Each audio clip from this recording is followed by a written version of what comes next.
Ailaina and Jenna Parsons, and we're going to be talking about youth sports. Now, why youth sports?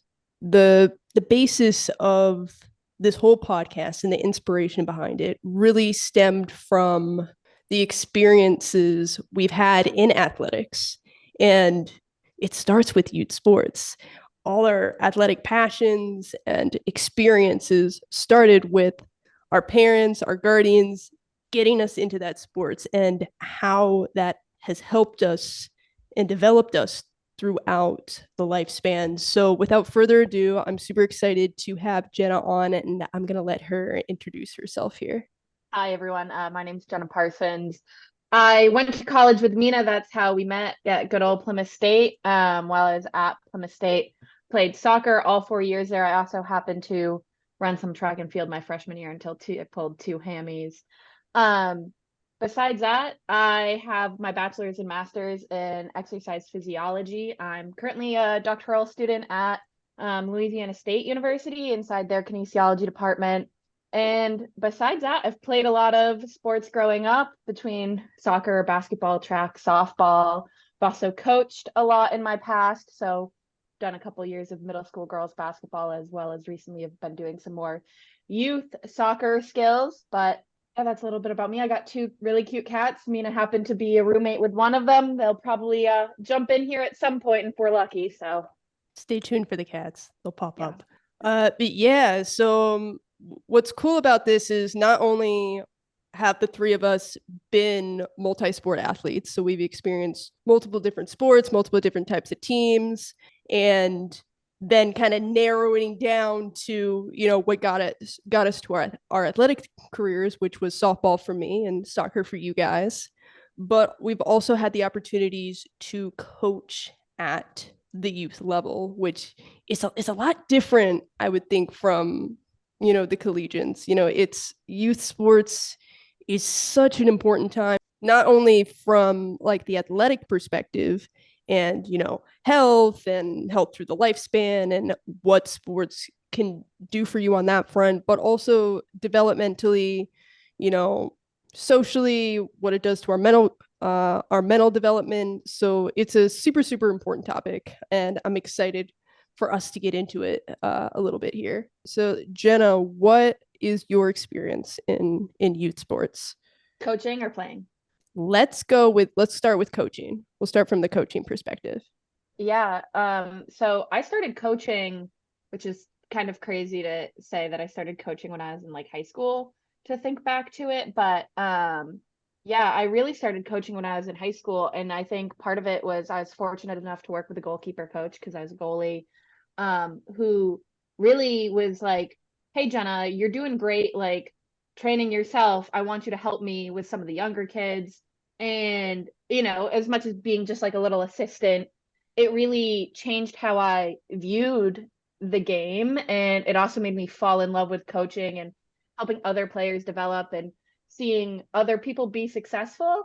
Um, and that transitioned into me going into college, and I took an assistant coaching position for a middle school girls basketball team, a couple minutes away from Plymouth. And it was fifth through eighth grade. It was an interesting experience. I started off as the assistant for 1 year, and then the next year the head coach said, "Hey, by the way, I'm retiring and I've named you as my replacement without telling anyone."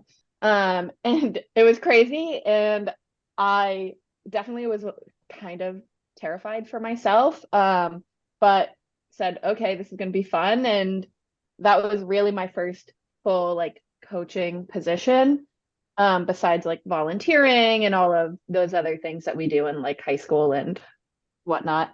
Um, and I really loved it. It made me fall in love with the game. I obviously was learning a lot, and basketball was my sport for a long time until I got to college, pretty much. I stopped playing basketball in high school for a variety of reasons, but getting to be on the other end and seeing my girls develop from fifth grade, which they had never played basketball before, to getting to see them as, seventh and eighth graders by the time I was leaving there was really awesome. It was crazy to see the transformation.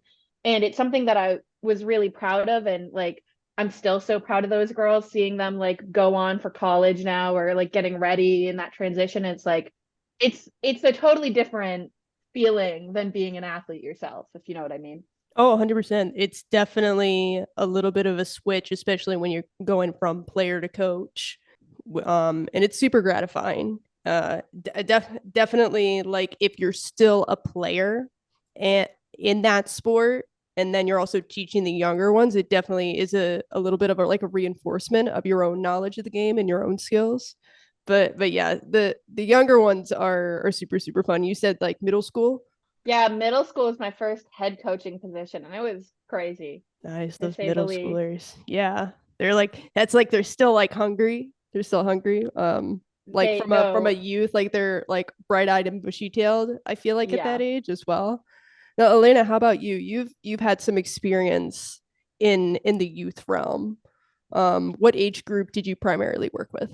Yeah, so I just started coaching more youth. So I started out my career at Louisiana University, coaching for college, and it's a lot different than coaching with the younger kids.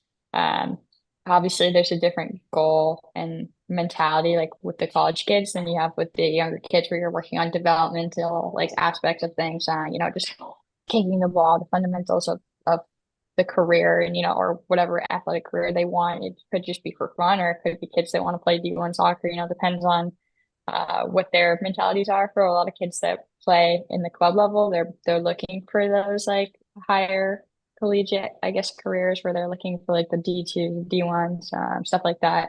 And then some that are just more focused on sports. On the like I mean more focused on their academics versus sports, and they go more for like D3. But I think it's cool having the transitional period for myself, like working with the college kids first and then kind of moving down to working with the Boston Bolts, because now at this point I'm kind of working backwards and like teaching them different fundamentals that I just don't have to necessarily do for the college kids. And it kind of helps me myself become a better coach for like the college kids as well. Because I'm like, all right, I'm teaching my younger kids like how to pass more accurately. All right, if some of my kids aren't, they have different skills that are hindering them or things like that in the field, that just like different techniques. I have like the fundamentals back, and can help them get back on the field more effectively, things like that.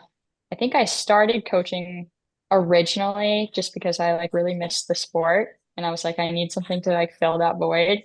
But now I just like am so passionate about it. There's not a day where I don't go on the field and want to like help those kids get better, because it makes me feel good, but also because I just love the game and I want to share what I know with others. And if I don't, then I feel like it's just like useless knowledge that I have up in my brain for no reason. So Oh, absolutely. It's definitely stems from what I'm hearing, like our love of the game and our passion of it, and what, sports has done for us too, and kind of giving back and knowing that it had such a positive impact on us, not only from an athletic perspective, but also probably from like a growth perspective as well, off of the fields.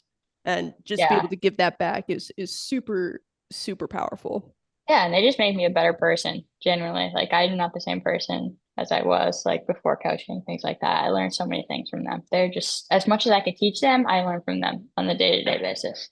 100%. I feel like I learned so much from those girls and coaching basketball, and it it really teaches you so much about the game. And that you're like, I remember I had a girl who was like, middle of the game, just decided to huck up a three. She's never made one before in her life, like, and I was like, what are you doing? And she was like, I don't know, like I thought I'd try it, I was open, coach. And I was like, just to see through their eyes and their perspective.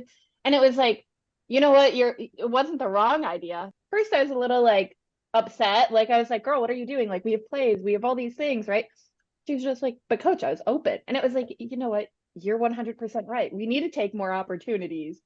We don't have to get the ball to the post all the time. Like let's take the opportunities we have. And it's just, it makes you change things about your own game, or just right, new strategies, new plans. And it's things that you don't think you'd get from little kids. Oh, Yeah, it's the 100%. youthfulness. Yeah. Yeah, they're just big balls of fire, and just Hmm. being able to light that fire is super awesome and super gratifying. Because like if you think about it, like everything is like new to them and everything is so exciting, and you're reinforcing that excitement, that love for the game, and that kind of stick to itiveness as well, um, which is super super helpful. Mina, Would what's your number one story of like when you were a ball of fire as a kid in sports? when I was Like, a what's ball your of fire. moment? Because I know I have my moment. Ailaina, I can see the Yeah. smile on your face. You have a moment. A ball of like when I was younger, like in youth sports. Yeah, you had some spunk, or you like your first home run, just something that like stuck with you. It was actually, I would say, it was a high school basketball. I was terrible at basketball. I could not dribble to save my So life. short. I could barely shoot.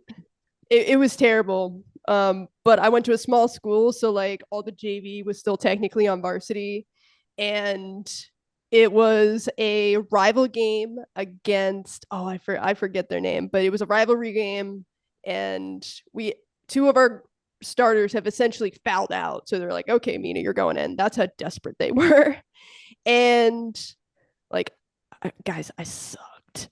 Like I was not good. Like I could barely do a layup, but like I get this, they got a rebound, person passes it to me, I start dribbling and dribbling, and I do like this left-handed layup, and I could never do a left-handed layup, and you just see the whole bench like just go wow, and they were like, because like I was terrible. One of my funniest memories from sports, also in high school. I have a lot of funny like little kid basketball stories, but I think soccer, I don't know, I think maybe I was sophomore or junior. I playing in goal, and I refereed for soccer. That was my first job, actually, was being a referee when I was like 13. Whoever thought it was a good idea to let little kids like be referees? Great thing to do as a kid. If that's your sport, go referee it. But I knew the rules, and as a goalie, you got to know everything, you got to see everything, and that's how I felt, was like I'm responsible for everything that happens. And so there is a foul just outside of the edge of the 18.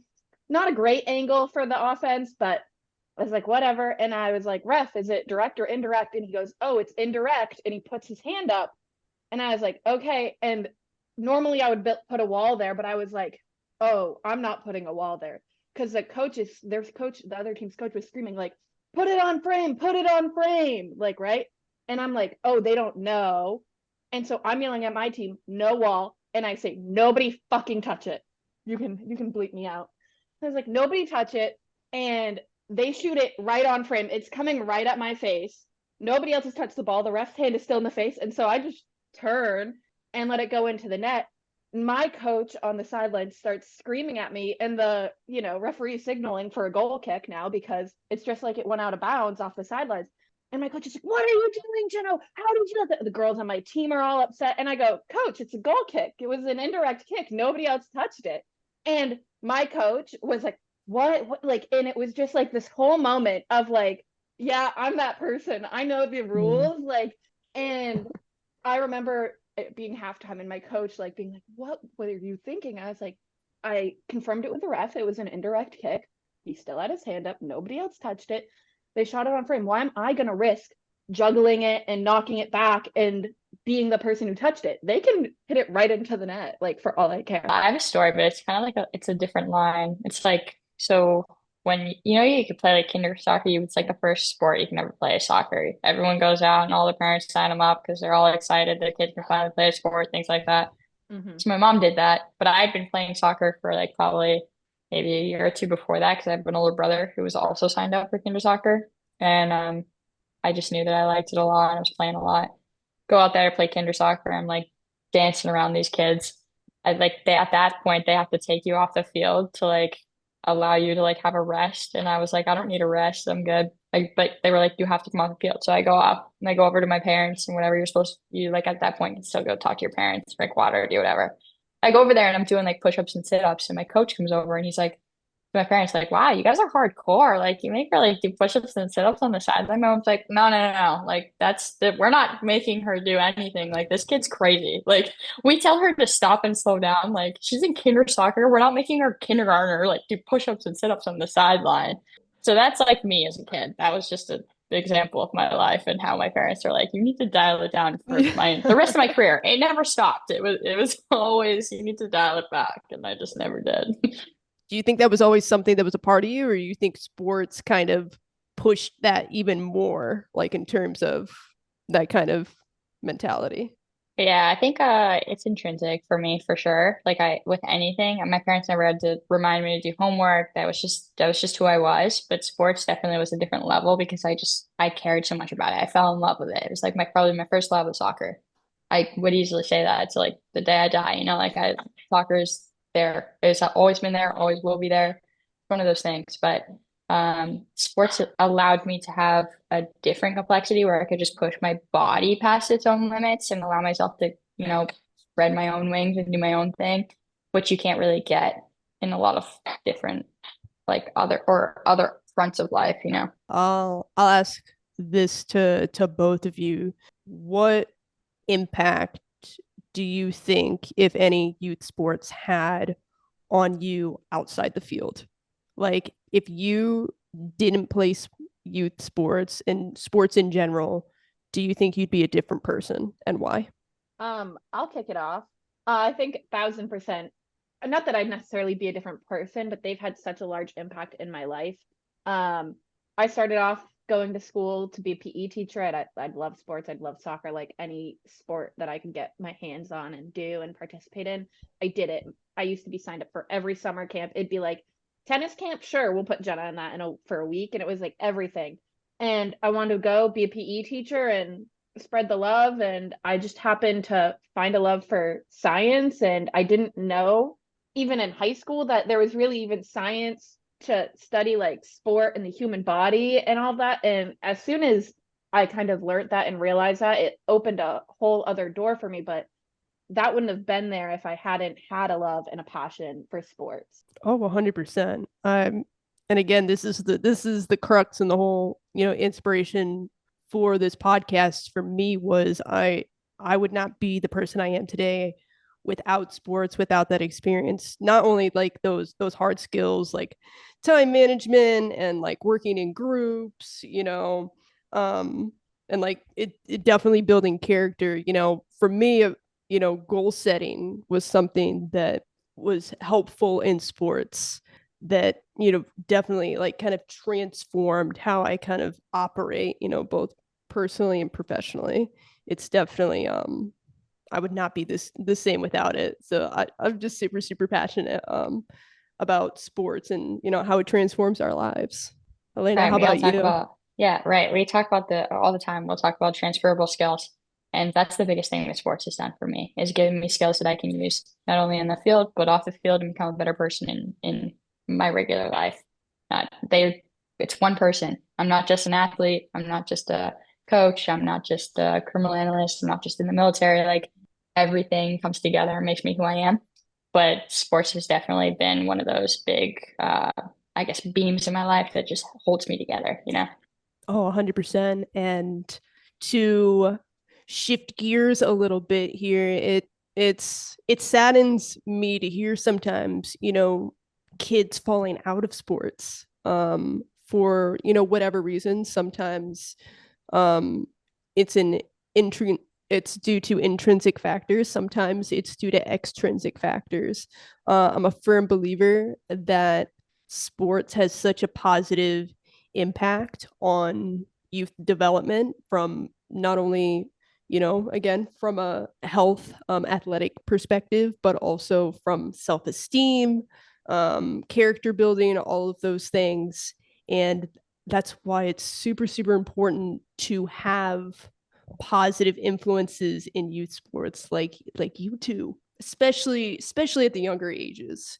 There's so much molding and development and excitement going on there, and you get to be a crucial puzzle piece to that growth, to that development. I love all of this positive, wonderful talk about youth sports.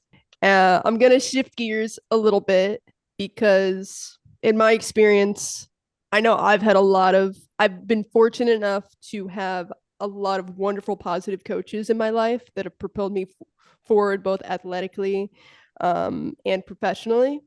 But I've had a lot of tough coaches and toxic coaching, and I know it only made me stronger mentally.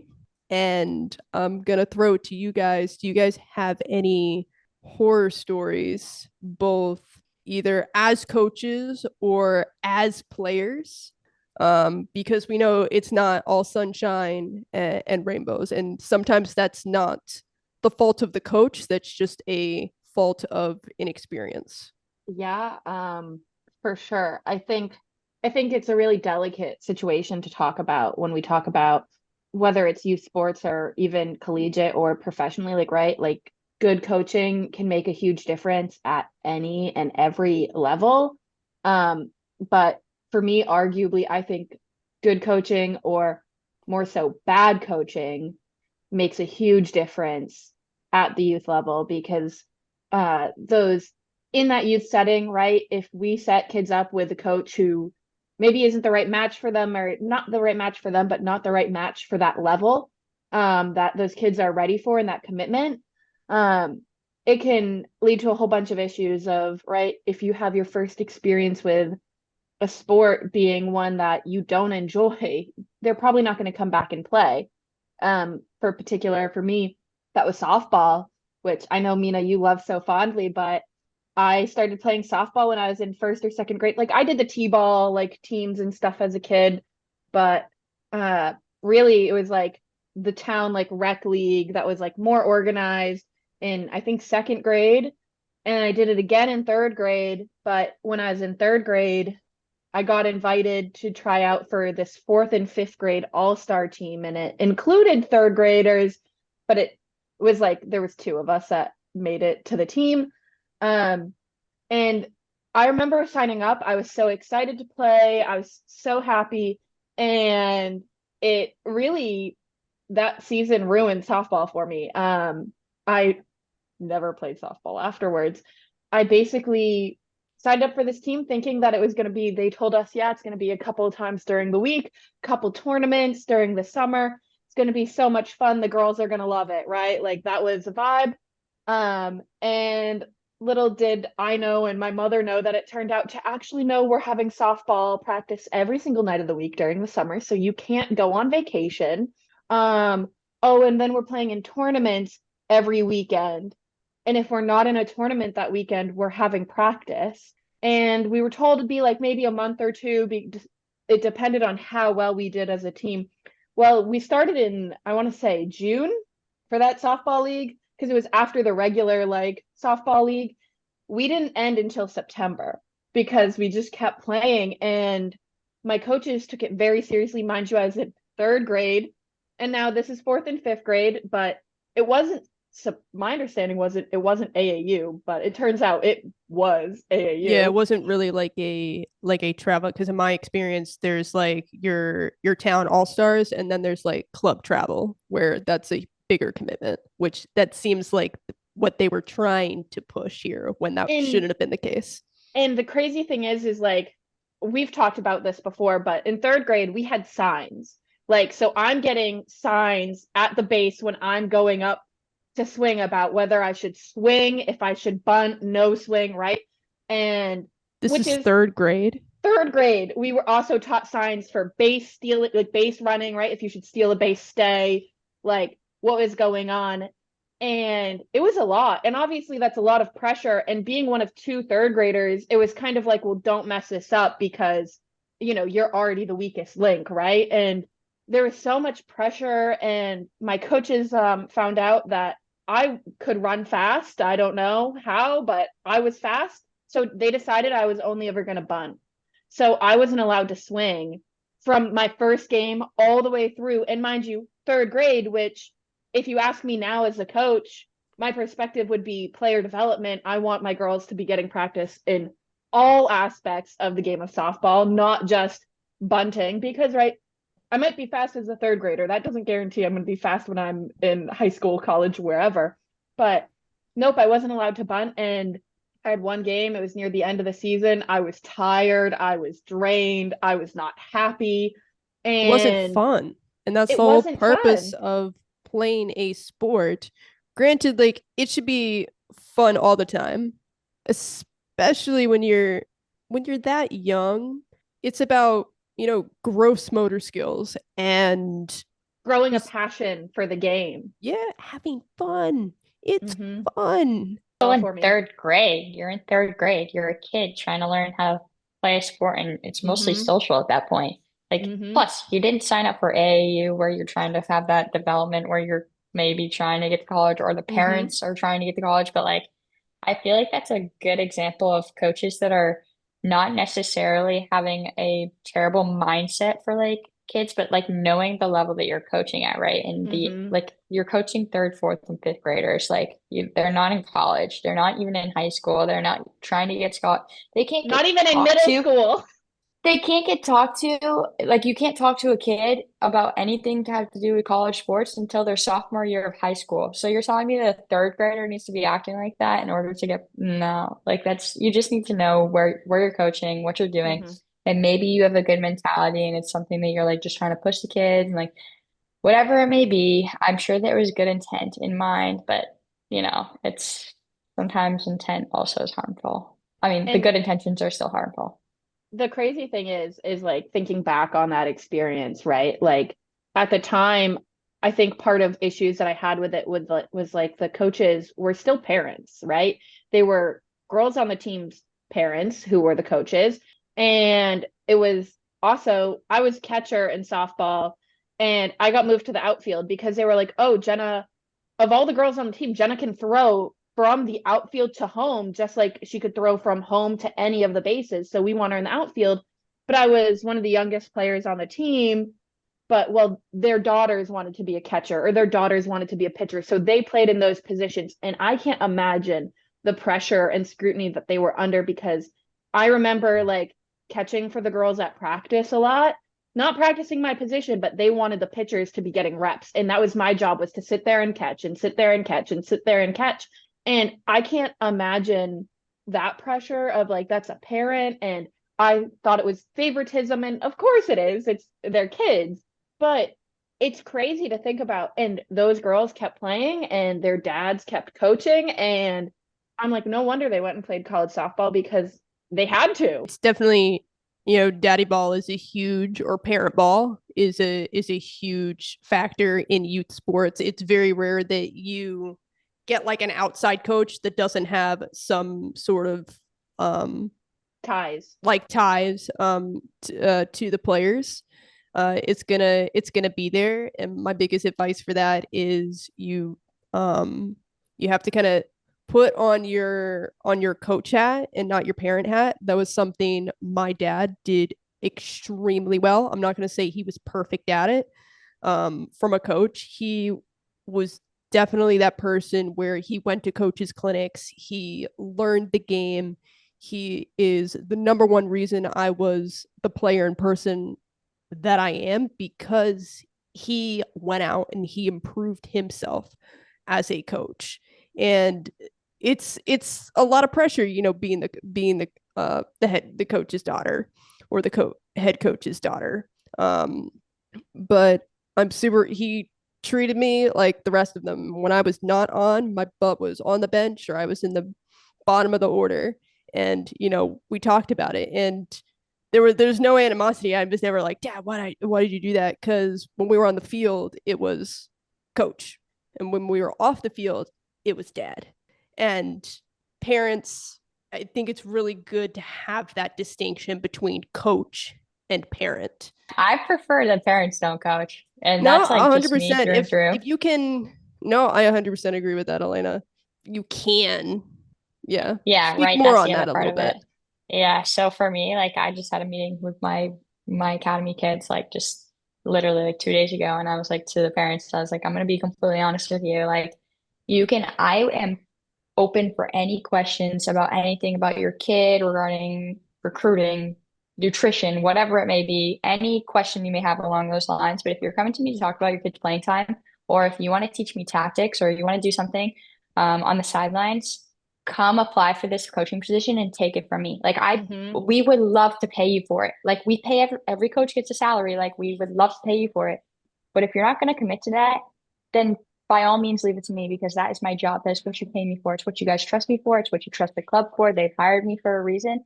This is my job. This is what I do on a day-to-day basis. And I know you have so many skills and so many things. You probably played in college. You probably went to club yourself. You've probably done all these things. And I love that you have that angle. But by all means, like, please, I beg of you guys, just let me do my job.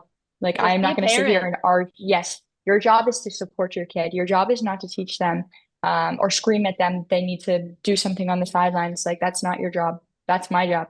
Like, I will teach your kid and like have faith in me to do my job, because I can't do my job unless you do your job and they're doing their job. And then we all trust each other. That's how it's going to work.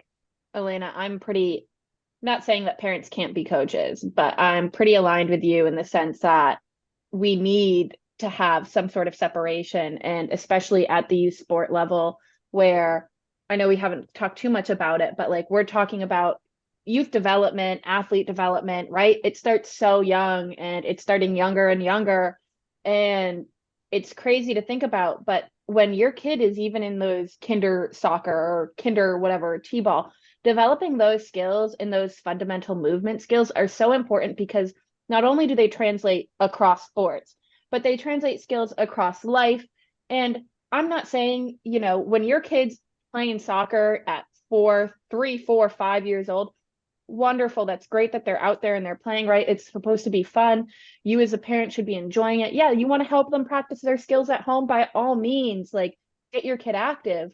But when it's the parents are coaching, I've seen it too many times where it's just, or even as my own experience, where it's like parent ball is like, I'm going to play my kids and I'm going to get my kids the skills, or I know what I'm doing. And it might not be the best, right? We have specialists. There are people who go into fields like this, and motor development specialists that should be the ones that are kind of teaching our kids how to move and gain these skills. But that's not the way youth sports run right now at the moment. And it's sad because there's no money in it. That's the reason, right? And that comes back to a lot of things in life. There's no money in it. It's really hard to be a parent and be unbiased and teach your kid the fundamentals in a way in which they're going to be able to be number one, receptive of it, because it's your kid. I know when my mom tells me like random things, she'd be like, she could tell me X, Y, and Z, and it'd be the best advice ever. Someone else would tell me the exact same advice. I'm not listening to my mom, listening to the other person. I'll tell me, oh, someone gave me this great advice. She's like, I just told you that last week. Like, you know what I mean? Like, but it's just coming from my mom, who I spend I trust my mom in my life, like with anything and everything. We have a great relationship. So thankful for it. But it's just one of those things. If my mom tells me something, I'm probably not going to do it. If my coach told me something, I probably would do it, to be honest. And parents, I think, are sometimes blind to their kids' faults. Like, we all know nobody's perfect. And if you think your kid's perfect, maybe they are. I just haven't met them yet. Who knows? But when coaching my middle school girls basketball team, I had a 24-hour rule with my parents, and they didn't want to follow it. And I had a lot of times where parents were yelling at me about playing time. And, my first year coaching, I was like, it's like, yes, we need to win, or we want to win because it's middle school basketball. It's not rec league basketball. But also I'm trying to balance my 5th grade girls who had never played before. And we had 5th and 6th grade games, and then also 7th and 8th grade games. And I had parents who were mad at me because their 5th grader, who's just picked up a basketball for the first time a month ago, is not playing as much as they think they should be playing. And I was like, well, right now we're in a 7th and 8th grade game. Your daughter's going up against a girl who's 5'9" and she's 4 foot. What do you want me to do? I want your daughter to be successful, and I can't put her in that situation and have her be successful, because repeated failure as a kid, right? Like, failure helps you grow, but when it's so demoralizing because you don't have the skill set, you're not ready for that, right? There's an element of challenge, but there's also just that element of like, we're not there yet. And I've had to have those hard conversations with parents, and they don't get it. They're like, well, they're never going to be ready if you don't put them in that situation. I was like, you're right, but they haven't built the skill set to even start to be in that conversation. Your kid's still playing, but they're not going to be out there for 10 minutes of a game because they can't handle it. They're getting little bursts, right? small accomplishments, small goals, a little bit here, a little bit here, good, great, awesome. But I'm not going to let your kid fail over and over and over and over again and make them unhappy. Right. We do the same thing in college. I mean, you can see it like when a kid's learned like how to fail and when a kid hasn't built those coping mechanisms to like if they see adversity and move forward with it, it's like make or break in college athletes. I mean, even in high school athletes, even in younger, but like when you're first developing those skills, those coping skills of how to navigate like specific failures in life, which I don't know about you, but like a lot of kids don't see like huge substantial failures in general in life. So like, cause you're just youthful and guarded by a lot of things. So when you aren't taught those, like in a like introduced to them systematically or like in a way which you're building confidence like in small increments, then you see the detrimental effects as you go into college. In the topic of struggles and resiliency in sports is so important. And right, like we know that sport builds so many skills for kids, whether it is social, emotional, if it's mental, if it's physical, right? There's so many different things that you can get from sports, but it's so important in the topic of coaching and burnout, right? We know as kids age, less and less participate in sports all the way from youth up through high school, right? Like kids are dropping out at higher rates and it's happening earlier and earlier. And right, we're not building that resiliency with these kids. And if they're dropping out earlier, right, we have to do these things earlier and earlier and try to build that strength. And so the importance of good coaches, it needs to be emphasized even more because, well, if we don't have those good, really good coaches at youth, right, they're not going to get them when they're in middle school. They're not going to get them potentially when they're in high school, right? We need them across the board just to build those skills. And you introduce kids into like that mentality, that confidence boosting, positive environment, it also fosters an environment for them to embody things like that into their professional life, into their future college careers, maybe endeavors that they decide to move forward with. It doesn't have to be sports, but it builds these leaders and mentors in every walk of their life, not just in sports. Yeah. So that's why it's also super instrumental.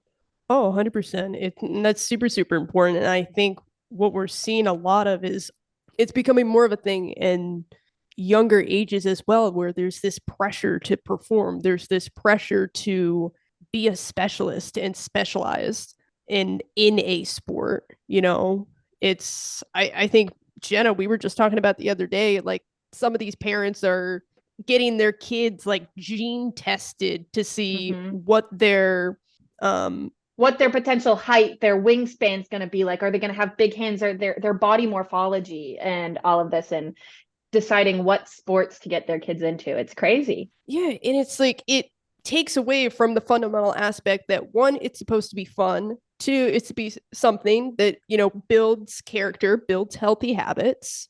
And then like later down the line, obviously, yeah, you can specialize if you want to take it to the next step in, you know, the collegiate level, then yeah, you're going to have to specialize. Like when I was a freshman, but that's a choice, right? Yeah, that should be a choice. It shouldn't be something that should be pushed upon. Like I was a multi-sport athlete up until my sophomore year of high school. And then I'm like, you know what? I want to get more serious with softball. That's the path I want to go down. So then you start to get a little bit more specialized. It's just it's such a pressure that doesn't need to be there. Like, yeah, it's also so weird in like having young kids specialize in one sport and they're only using specific muscle groups and then they're getting so much fatigue from it. It's getting earlier and earlier on emphasizing in like specializing in specific sports because everyone wants to get a scholarship in college, and that's where it comes back full circle. And we're talking about like a lot of it has to do with money and things like that. People want their kids to go number one because they went, or number two because they don't want to pay for college, and it's really sad. It's crazy. And I think, Ailaina, Mina, I think we're both kind of products of, right, Title IX happened over 50 years ago, and our mothers, right, they didn't have the chance really to play sport in college. And I think that push really happened with us in like youth sports for girls, but also still for boys too. Like there's that pressure to go and pay for college because college is getting exponentially more expensive. But I don't know, when I was a kid, I remember playing soccer. I got into it. I loved watching the US women's national team. Like I love soccer. Soccer was my passion for me for a really long time, and started playing basketball, and I love basketball, but there was no WNBA for me to look up to at the time. And softball fell apart, and I fell into track and field, and I loved these activities, but soccer was like my dream. Like my dream as a kid was to be on the US women's national team. And it somewhere in middle school or high school, instead of soccer being fun for me, it turned into the like, this is a job, this is a career, this is like, I need this to get a scholarship, and I need this to go play in college, because if I don't play in college, I'm not going to get on the US women's national team. And, I still love soccer. I still do to this day, but it really did become a job. And all of a sudden that specialization, I was still playing basketball until my sophomore year of high school, and I was still doing track, but everything was really for soccer. And then when it came time to graduate in high school, I'd talked to a couple D2 schools, had talked to a couple D3 schools, and I really wanted to play D1, but at the time, I wasn't a good student because I kind of had always focused on soccer, and I thought, whatever, which isn't the case, right? Kind of realized too late I needed good grades. And it just was like, well, why am I going to go to college, take out these loans, or go to college on a scholarship and not be able to go to class? Like, what's the point of that? And I ended up playing D3, and I'm so grateful that I did, because it gave me the opportunity to balance my academics along with the scholastic side of things. And now, did I have to take out loans? Of course I did. But I don't think the scholarship side of things, even if I had gotten one, would have made that much of a difference. And right, like most kids going D1, D2 aren't becoming professional athletes. Those student loans still catch up to you, or now you lack job career skills because you didn't go to class. Oh yeah, Jenna, this could be like we can get in a whole plethora of the recruitment process and all that stuff. Maybe we'll circle back to that at a different time, because it's definitely the biggest misconception is that like you're going to get a scholarship and you're going to go play in college and it's going to all work out. Yeah, or that all the money is in Division 1 and Division 2. I got more money academically going and being a Division 3 athlete at DePaul than I did at any Division 1 or Division 2 opportunities. And that's, I could show you the paper. Like, it is such a misconception there. Yeah, and it's also academics funny are important because it depends on the institution. I mean, when I played, after my freshman year was at Franklin Pierce, and all the like full ride, like student athletes, they also had to pay taxes, which wasn't told to them before they came here internationally. So they're like at the end of the semester and having to come up with $5,000 in taxes that they weren't told about, and it wasn't paid for by the program. So they just had to come up with $5,000 each semester. Like, that's insane. It's such a misconception. And again, like, that's why there shouldn't be this big emphasis on. Now, don't get me wrong, there are very, very specific circumstances in very, very specific sports. We call them like number sports. So those are teams where they get a specific amount of funding because they have to have a specific amount of players on a team. That's I believe it's women's rowing, women's basketball, and I know like football has something like that, which we know there's so much money there. But yeah, it's such a misconception. And I think the question to ask is, like, parents, what is your ultimate goal of your kid getting a scholarship? Is it saving you money? Because if it's saving you money, okay, great. But if they're not going to build skills outside of that sport, right? They need a degree. They still need to go to class. They still need to pass their classes. And during my master's and now during my PhD, I not only have those athletes as my students, but I also have athletes who are my peers, right?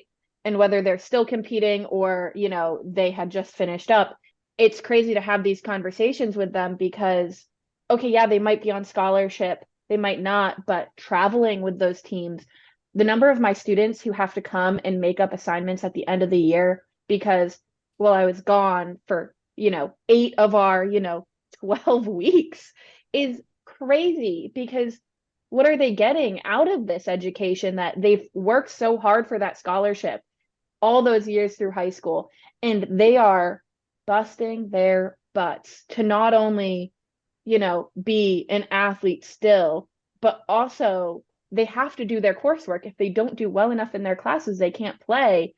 And the mental and emotional toll that can take on a student athlete is insane. And then now we're seeing a lot of athletes go on for their masters because, well, there isn't a career for them for that professional sport after they finish up. And they realize, I didn't go to class for 3, if not 4 years of college, and I don't know what I want to do, and I haven't explored any of these other things. So how much is that scholarship really worth it to you for your kids' Yeah, I was future going to say, career? what's the extent at which you're willing to pay for your third grader to get to college? Like, instead of allowing them to just explore their own opportunities and do their own thing and grow and develop and build those life skills, like, what is the focus? Why are you so focused on getting them a scholarship at third grade? Like, it's not that deep at third grade. It's really not, I promise. Like, slow down. Enjoy life because it goes by so quickly. There's no reason to force your kids to grow up at third grade and become this or little college athlete at third grade, when they can just enjoy their life. That's kind of what we're getting at here, guys, is youth sports is supposed to be fun, and it's a very important time for these kids developmentally. I think we forget sometimes as parents and coaches what that sport is supposed to be about, or what your kid's feeling, or what you felt at that time, right? Like, let's just make it fun. Yeah. Let's just go have fun. Who cares, right? Wins, It's losses. fun. It's fun to win, but it's also just fun to play. It's fun. It's supposed to be fun. And that's what we're getting at here. Keep it fun, keep it informative, and don't put so much pressure on these kids. Very, very crucial, important time, and it should be fun and exciting. Jenna, Ailaina, thank you guys so much. This was a great talk, a very informative talk, and hopefully, we can inspire those youth coaches out there and, make that time fun and exciting for those kids.